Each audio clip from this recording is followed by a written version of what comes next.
Welcome to Scale Tales. These are tales, stories that other founders, entrepreneurs, small business owners, and subject matter experts will share about those magical moments when they scaled an entire business or perhaps a product or service line within a business.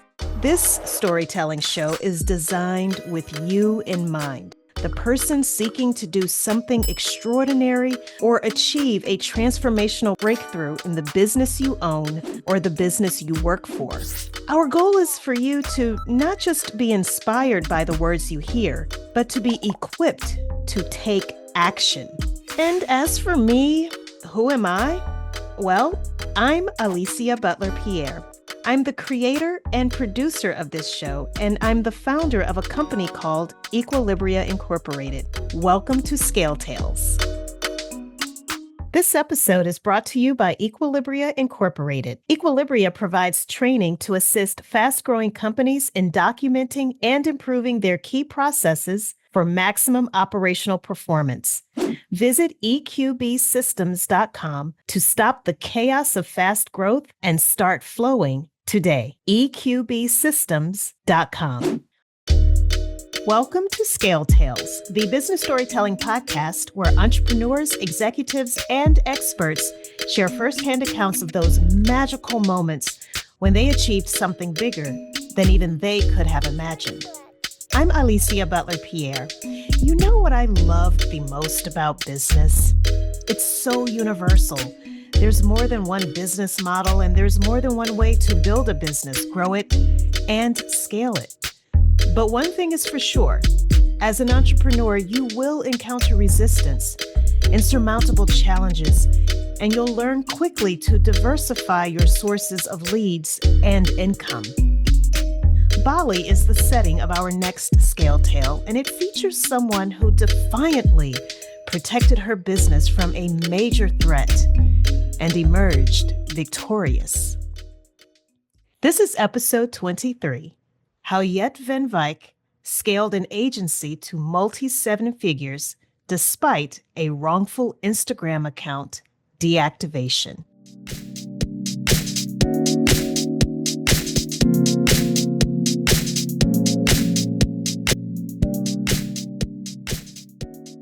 I'm Jet van Wijk, founder and CEO of the Laptop Lifestyle Master Program.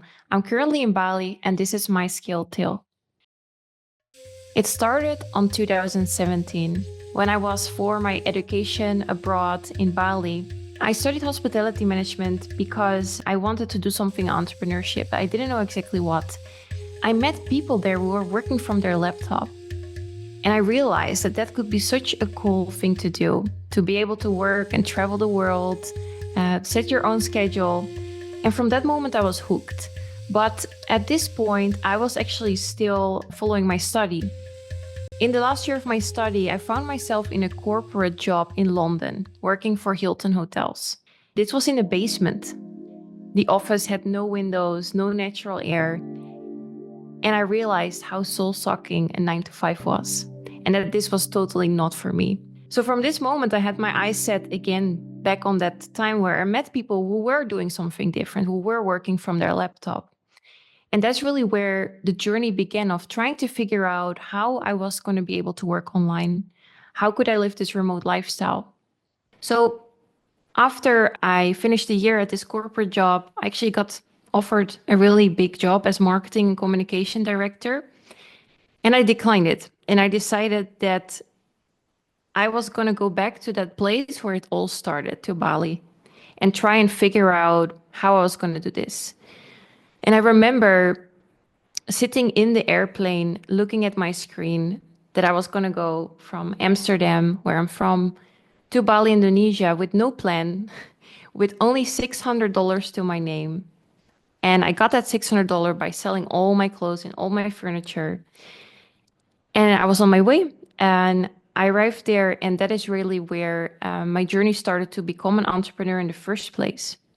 Now, I failed so many things. I tried all the ways to work online under the sun, and eventually I stumbled upon becoming an influencer. So I became a travel blogger. an influencer and I started making content for hotels and travel organizations. But doing that already very soon, I realized how toxic this was for my mental health and how fake the online world was, and especially of an influencer. So again, I was at the pivotal point where I was like, okay, this doesn't feel right. It goes against my gut feeling. I want to do something different. I want to be able to work online, but I don't want it to be tied to being Instagram famous or to being an influencer. And then I looked back at all the failures I had in this year, all the things that didn't work out for me. And I realized that trying all those things, I did gain digital skills. And that is what I grabbed onto. And I started to become a freelancer. So the skills I learned online, such as building a website or managing social media, I now started offering to businesses online as a service. So this is called freelancing or service providing. And now, 4 years later, I never thought I was going to be able to scale that into a multi seven figure company. Freelancing was amazing for me. I was able literally to live that remote dream where I could work from a cafe. I was doing some client work. It was actually pretty relaxed. As relaxing as it was, Yed realized she wanted more. And I was like, okay, Jet, this is a point where you're going to have to make a decision. Are we going to keep just going like this and live this chill, relaxed, remote life? Or do we want more? Do we want something bigger? And now, this is a story not many people know about. In the pandemic, I had more time and I could take on more clients. But of course, as one person, you have a limited amount of time available in your day. So I was like, okay, I need to get some help, you know? And I had a friend who recommended me a platform where you could get an apprentice. Basically, someone you can mentor and they can do some work for you each day. And in return, they learn from you. I was like, that sounds like a good first step to get someone in. And I remember having interviews that day with around 20. I scheduled 20 interviews, a lot. And I remember hearing all of their stories and actually realizing that most of these people that wanted such a mentorship opportunity were from third world countries and had a really heartbreaking story. There were people from Nigeria, Ecuador, like so many different countries telling me their struggle, how they can't, afford to help their family, how they're scared to go on the streets.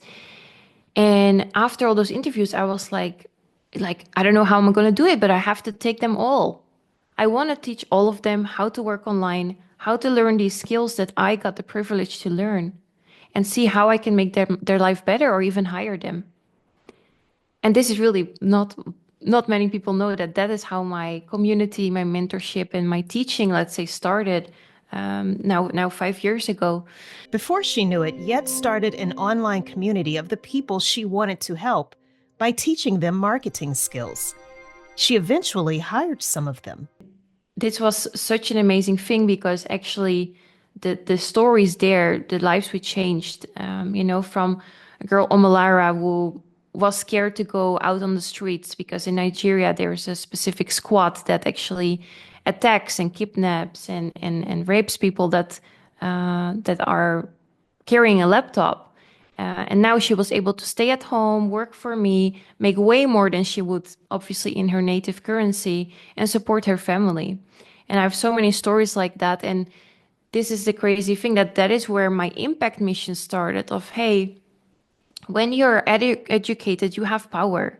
When you learn digital skills, you can step into this online world and you can be part of that new story that we have right now with AI, with technology, with digital marketing. And it is truly for everyone. And that is where this drive and this fire started of like, okay, I want to help people. I want to teach people how to work online. And also this realization of for me as a Dutch girl, okay, I worked in a corporate basement office in London. Boo-hoo. I changed my life by working online. But you know what? For someone in such a situation of the people that I was helping at that point, it is not just life changing, it is life saving. to be able to work online. And that just has always driven me and inspired me to help people and to teach them. This was a win-win situation for everyone involved. The people in Yet's initial online community received skills that could radically transform their lives. And, well, Yet was able to realize that dream of building a bigger company. After doing that successfully for a few years, I then started to open my community, my courses to the public. Then I decided to monetize it. I was still doing apprenticeships and scholarships for people in underprivileged situations. At the same time, I was also marketing it and selling seats, let's say, in my academy, in my community, for people to learn as well how to work online and start their own freelancing business. That started pretty small, I would say. I was doing everything myself. So I was making the appointments, I was doing my marketing, I was doing the closing calls, I was doing the coaching. So literally all the departments was me. And then I slowly started to scale that further. And one thing I definitely can thank that to is actually that I decided in, I think it was 2021, to make one of the biggest investments to date that I had done into myself, into a coach. So this was a coaching program for someone who was helping coaches, so helping e-learning companies to scale further. And I remember even telling my parents, like, okay, I found this person, they can help me, to actually make this a main business instead of, this smaller business. And I remember my parents saying, Yeah, that would be fun if it worked. If it worked, everyone would do it. I don't think you should invest that much.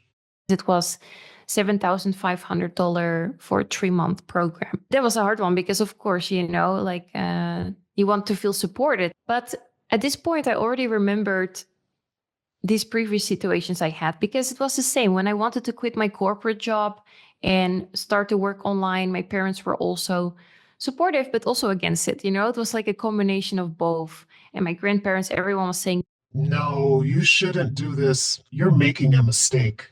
and I still listened to my gut feeling. I was again at this point where it was like, okay, Jed, your gut feeling tells you you have to do this. Your parents say no, but you're just gonna do it. So I decided, to invest in myself. And I started that program. And in the first 24 days, I already made 20K. Thank goodness Yet decided to listen to her intuition, because she soon made her first $100,000 month, and most recently, a $250,000 month. Throughout this scale in revenue, she also scaled her remote team to over 25 people. I sometimes say I scaled this into a pretty big monster if I look at all the departments and all the things that we have right now that I would have never expected when I left that corporate job, that I would be running something like this. I started this mission as well to help people, and that still is the underlying why, right? And my motivation to do this. But I never expected that it could be something so amazing and change so many people's lives. But of course, that journey and those big numbers and even this award and all the things I achieved, that comes at a high cost as well. There were many, let's say, I call them business ships, hardships, business ships, and some that we are still going through, because I believe that you set a goal. Let's say you want to get to 50K, you want to get to 100K or whatever, or like an award or speaking somewhere. When you get there, you realize that actually it didn't really make your life better. It didn't really change anything. You don't feel this magical, wow, I got this milestone now. You realize that, yeah, you grew something, you scaled something, but at the same time, it also comes with bigger problems. The bigger you scale, the more problems also come with that. As the saying goes, more money, more problems. There's definitely been a lot of sacrifices, a lot of things I had to overcome. If I think back, I have a few pivotal moments in entrepreneurship that I'm like, okay, that was pretty painful. And when you're in it, that you don't think you will get out of it, And I think the first one, was definitely when I started to scale my coaching business, you're a new leader. You have no idea how to lead a team properly, you know? Like I have done the positions that they are in, which is a good point. So I know at least how to guide them and how to train them, but you've never been a leader before. So how are you going to motivate people to work towards your mission? And how are you going to find the right people? Because everyone sounds nice on a hiring interview, right? And maybe I was a bit naive. So I was hiring people because I thought that they had a nice, we had a nice chat. And I didn't really know how to qualify people for these new positions that I created. And that was very hard because it resulted in me sticking too long to people, which damaged the business. So where my coach would have said already 3 months ago, let this person go. And I was like, no, come on, like, let's try. Like I had a talk call with them again. Like we discussed it. And that actually being damaging for your business to hold on to someone who is not aligning with your company or not putting in the work that you need them to do. And that was hard. And I had to make this realization of your team members are not your friends, unfortunately. So you have to make tough calls in terms of hiring, in terms of firing. That was definitely a really big lesson I had to learn. And part of that really big lesson meant having to do the work of those jobs she once delegated. This gave yet even more insights and clarity about the true nature of the work she needed to delegate and the skills required to perform the work. This knowledge helped her make better informed hiring decisions moving forward. But she realized there's another hurdle when you start delegating or outsourcing work to others. It takes a big cut of your business because a lot of sales is commission basis. So where I was getting more time back, I was actually also giving up a big percentage. There was this point, let's say, where I had a bigger team. So I now had like 4 or 5 people in my team. But I was making the same, if not sometimes less, than when I was doing everything myself. And this is like that breaking point where it's like of scaling, I believe, where, yeah, you are investing in outsourcing so that you can grow further, so that you can do bigger things. But at the same time, those things cost a lot. And then you literally kind of make the same as in the profit I was making before alone versus the profit now with a bigger team was the same. And I have had so many nights where I was like questioning, like how do I get out of this point? Like, how am I going to get above that, where it's like actually profitable and it's making way more money to have a big team. And even thoughts of like, should I just go back to making it simple and doing it all myself? But then I cannot scale, then I cannot go further because I'm only one person. Yet did the hard work required to get to the point where she grew her company into something bigger than she thought possible, only to reach a point of questioning whether it was worth it. But, as she would soon discover, there's a handsome reward on the other side of this initial point of scaling. It's what famous business author Seth Godin refers to as the dip. It describes that moment when temporary setbacks happen that threaten to derail everything you've been working toward. But true winners not only work through the dip, they are also able to bask in the glory of increased revenue and profits on the other side of the setbacks.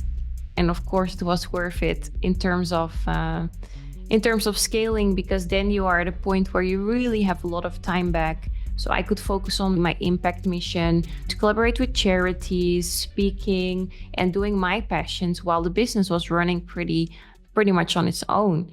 And then you realize it was worth it. But in those moments where you don't see it, it's sometimes hard to keep going, for sure. And just when Yet thought she had worked through the challenges of scaling, another major setback happened in 2024. I was making the most money, but it was also the hardest for me because in June, July, August, we lost both of our Instagram accounts. They got disabled. And that was our main traffic source. So now you have a 25 plus team that relies on you. You have set costs that are huge. You have advertising costs. I think, so my set costs were around 70K. And we were doing advertising at 25K a month. So If all your traffic disappears, you have a big problem. And I've had other colleagues or people in a similar situation where their accounts got disabled and they actually decided to stop the business completely from that kind of traumatic experience, to lose everything overnight. And it didn't matter that I was in Forbes or a TEDx speaker, blah, blah, blah. I got disabled like that. And, there was nothing we could do about it. So it was an ego death for me in terms of all this stuff doesn't matter, Plus, of course, yeah, it was a realization of, okay, we have eggs in other baskets, but definitely Instagram was our biggest basket in terms of traffic. And when that disappears, you are just done. But at the same point, I would have never expected that to happen. But being in that situation, I realized it happens to a lot of entrepreneurs. And I'm really lucky that we found a way in the end to get both of them back. To be clear, Yet said their Instagram accounts were not hacked. The real reason they were disabled is far more sinister. Competitors were paid to take us down. It was a whole black market thing. It was very heartbreaking that yes, I'm making money, but I'm helping people, I'm teaching marketing, So why would this happen to me? But all the OnlyFans girls, their accounts get to stay online, and me running actually a legitimate business, it can get taken away like that and nobody helps. So on multiple different levels, that was really, it broke my business, it broke my heart. It was horrible to go through that. And it happened while I was on a book tour in the United States. So doing TV shows and all of that, where they ask you, what is your Instagram? And I'm like, I don't have one right now. So every day I got stabbed with this during the book tour. So there was a lot. And I can definitely tell you that this has been the hardest year for me because of that event. And we're still recovering from it. But now, months later, I can tell you again that it was worth it to go through that, because now we're picking back up. It's worth it. I'm so happy that I didn't give up. I'm happy she didn't give up either, and I'm sure her team and her customers are equally as happy. As painful as that experience was, Yet wonders if she may have spoken it into existence. It started with an interview she had on another podcast. They asked me, Jet, what would you do if you lost it all? and I said I would just build it again because I've done it once and I can do it again. And then it actually happened. So we literally right away, we started a new account, running ads, boom, going for it, doing all kinds of Hail Marys, right? To try and get traffic back, or to find out where our leads are, or to follow up on pending deals, because now we disappeared from the earth. So finding other ways to do telemarketing, to use WhatsApp, to use other platforms, LinkedIn, TikTok, literally the whole team, we were all on war mode, because we were like, this is not happening. We are not accepting this. It's not fair, and we're not going to give up. And actually, those months we didn't even do bad revenue-wise. Definitely not great. But actually, we pulled it together as a team, and all of them stayed with me at that point. And it, like I said, it was hard. But I also spoke with my dad about this. He is an entrepreneur, but he has physical businesses, let's say, so different types of businesses. And I was like, Dad, I feel like this was my first year in entrepreneurship, because to be honest, the times before that I had problems, but like I said, to what I experienced this year, those problems were very small. In those moments, believe me, as a beginning entrepreneur, you're crying. It's some bad things happen, but compared to this year, I was like, Dad, this is the first time I feel like I can earn that star of saying I'm an entrepreneur, sitting in the late nights. There's nobody, you're all on your own. You literally have your hands in your hair. You don't know what to do. And somehow you come out on the other end. And it's definitely a scar, let's say, of scaling, but it's worth it. That's the funny part. I would do it over again, all of it, and go through this again. So you have to be smarter. You have to diversify more. You have to, learn from this experience and try to change your business model a bit so that it doesn't depend on Instagram, so that you can scale without needing those platforms. And don't forget, build your own online community, build your own email list, build your own website. In other words, don't be dependent on a social media platform to handle these things for you. Coming up after the break, Yet will share more details about how she scaled her team and her company into a multi-seven-figure enterprise.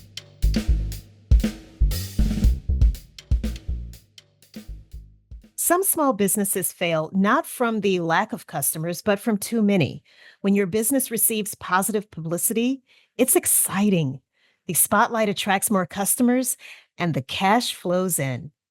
But too much growth too soon can be catastrophic, especially if your organization lacks the business infrastructure to support this growth. Behind the Facade: How to Structure Company Operations for Sustainable Success is a book that introduces a proven framework for building business infrastructure. The book is structured into 6 relatable stories of entrepreneurs who apply this framework, giving you an inside look at how they solve their fast growth issues and how you can too. Pick up your copy today at scaletailspodcast.com. scaletailspodcast.com.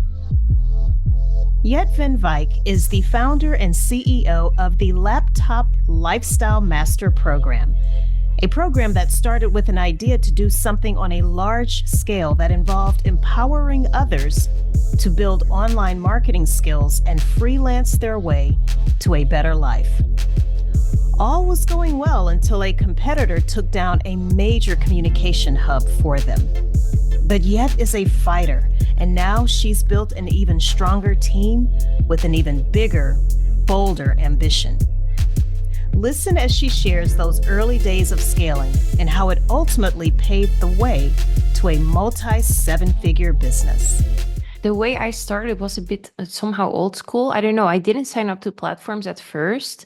I literally did email outreach. So I pitched to, I think like for 3 days or something, to 50 companies a day on email. I wrote a really custom pitch and was like, let's say, I really thought about, what to write, and I tried to personalize each. And I came back from that with my first clients, I think 2.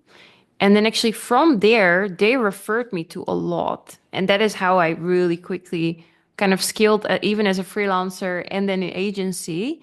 And then we started to diversify, yes, with platforms like Upwork. There's a lot of high ticket clients on it. And nowadays, of course, there's way more platforms than when I was starting, and way more tools and AI and things like that you can utilize to pitch and to land clients on platforms. But for anyone starting, I can recommend that you also just try to do practice tasks, try to do some briefs, like build a portfolio, because that is what actually matters a lot, that people can see the work you've done, and obviously make a decision based on that. A lot of business and sales, right, is a numbers game. So they send maybe 3 pitches, they don't get a response back, and now they give up and they are sad and they're like, this didn't work, you see, but it takes grit. It takes determination. Like, you have to pitch every day to X amount of numbers. You have to follow up with these people because the money is in the follow-up. It was my only plan at that point. There was no plan B or C or D. I was like, I'm abroad.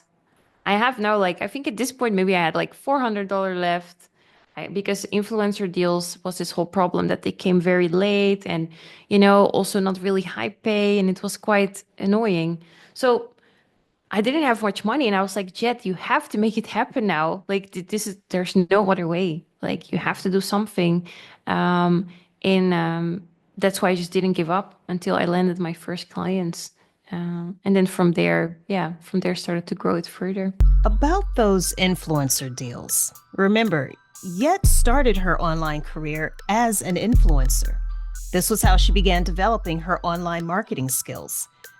Did being an influencer with a strong personal brand give her an advantage in quickly growing her online community? This is what personally I love so much about the personal brand. It is that you are on the forefront as a person. So even the people who followed me as influencer and travel blogger, they followed me because of me. and because of how I write and what I do, and to follow my to follow my journey. And now I changed, let's say, the offering on the back. So as travel blogger, I was promoting other people's products or services or hotels, but it was still me on the front end. Now it was still me on the front end, but I just brought in different offers. So as a freelancer, as a marketing agency, or later on as a coach and e-learning company, but it was still me as a personal brand. And that's why I think it's so strong, because it can move with you. So you as a person will never keep the same interest or the same aspirations in the same business. So it is really smart actually to build it behind the personal brand so that you can pivot whenever you like. And when you do have to pivot, and you have the fortune of being able to scale your operations, you may come to that crossroads that Yet described earlier. Do you select the path where you do most of the work yourself so that you can bring home more personal profit? Or do you select the path where you delegate and pray that you can scale revenue past the break-even point? As an example, consider the following. Suppose you, as a sole proprietor, currently generate $10,000 a month. The cost of doing business are extremely low because you're not spending money on ads. Now consider if you begin making $50,000 a month. And now you're spending $5,000 on ads. You've also hired appointment setters who receive 8% of every closed deal and closers who receive 10%. Because you have more customers, you must hire more people to handle the volume. This means even more money is being spent on labor costs. By the time you pay all of these new team members, your take-home pay is still $10,000 a month, the amount you made as a sole proprietor. For Yet, she was able to move past this break-even point once her company made somewhere above 80K. Like once we got above 80, then I was taking home like way more. Profit margins also improved, because obviously when you just start with advertisement, especially in the business I'm in, it's not direct sales. So first people have a conversation with us, see if it's a fit, we hop on a call, they join or not. And that sales cycle is a bit longer than, for example, a product someone can buy right away. They see an ad, they buy it. For us, they see an ad, they follow us. They follow us maybe for 10 days, but maybe for 30 days before they make a purchase. So that sales cycle is a bit longer. So it takes some time before you're going to see your return on ad spend. And then once you get to that point, then obviously your profit margins go up again as well. And then, it's worth it. Plus also, I think the team. So when I was closing myself, because it's my product, because I'm the face, I know the most about it. It's also my expertise. Of course, I have a very high closing percentage. I think I was closing 90% of the calls, like very high, ridiculously high. And a regular salesperson or closer, normally it's 25% is industry average. So 1 in 4 calls. And my closers, I trained them so hard that I got them to 30, 40%. So also very good. But of course, there's again a difference there. You might have the same amount of calls in your calendar, but if I was taking them, I would have made way more money. But now I delegated that to someone and they close at a lower percentage. And that is, again, kind of that sacrifice you make, that you're like, okay, this is in the name of scaling. This is too scaled yet. You have to keep going with this. That means you need more calls to make the same as you were doing before. And then at some point, of course, now after years, you really know, we know all our conversion numbers, how many conversations we need to have so many calls, to have so many second calls, closes, show rate, like all of those things we can calculate now to know where we're going to end up, let's say in a given month, and what KPIs we need to go for. But in the beginning, you don't really know. So you find that out when you're like, okay, 50, that sounds cool, but wait a minute, what is left of that? Yeah. With all this talk about scaling a team, revenue, and impact, you may be wondering an obvious question. How does Yet's online community work?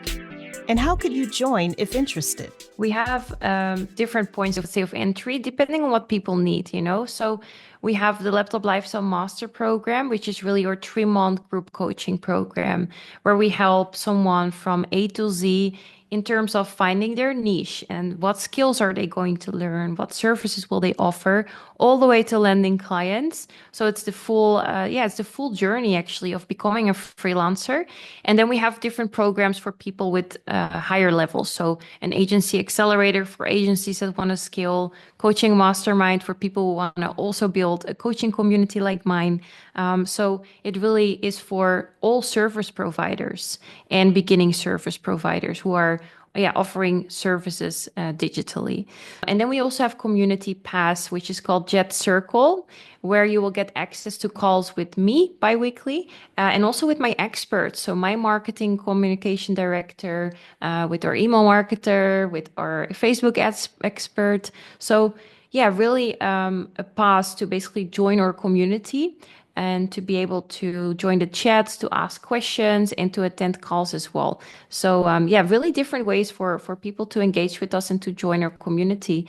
There's also different resources outside of her online community that Yet provides as well, including her TEDx talk and some free advice. In case someone is curious about my influencer story more in detail, I actually just did a TEDx talk. And this was about social conformity. So what social media actually does to our brain and how we conform with social media, let's say. Let your kids listen to it because the influencer life is not that nice as we think it is. Any idea for a business or for doing something different that you have in your mind, this has been given to you either by the universe, by a God, whatever you believe in, but you got this calling. And it is your responsibility and you owe it to the world to tap into that calling because it's your unique gift. It's the way that you can leave a legacy on the world. It's the way that you can make an impact and help people. And we get a lot of resistance, which is our own thoughts, which are telling us, maybe you can't do it, like maybe it's not for you, this is difficult. And that is, I think, the hardest part about entrepreneurship is to completely tune out the resistance and to learn how to control those thoughts and to focus on the calling. Because if you've been given that by whatever you believe in, then it is meant for you. And then you already have it in another reality. So you owe it to yourself to give it your all and to chase those dreams and those goals and to never give up on them. Entrepreneurship is not for the faint at heart.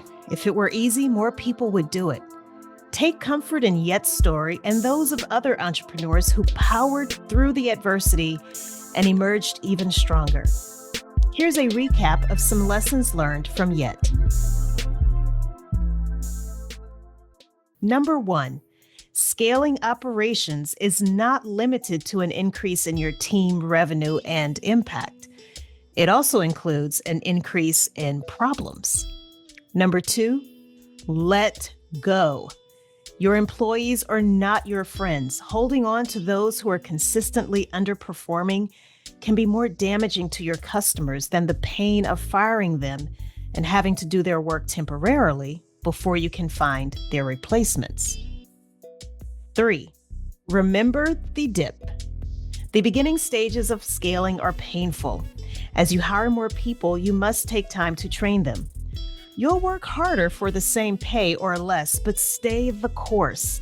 The liberation that comes on the other side when you finally have a well-tuned operation that can function without you is priceless.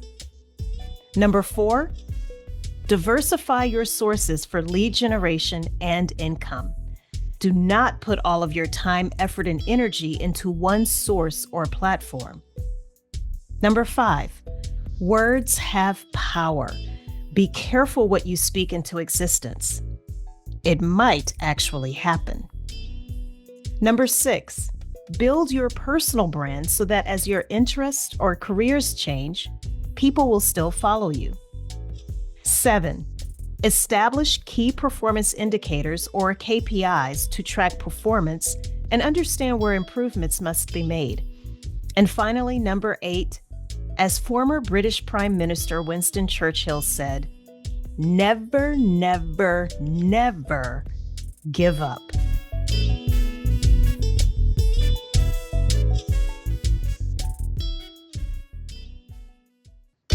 Thank you, Jet van Wijk, for sharing your scale tale with us. If you'd like to follow Jet on Instagram, join one of her online programs, read her book, or watch her TEDx talk, go to scaletalespodcast.com to gain quick access. Again, that's scaletalespodcast.com. Thank you for listening. If you learned something valuable from this episode, please leave us a 5-star rating and review wherever you're listening.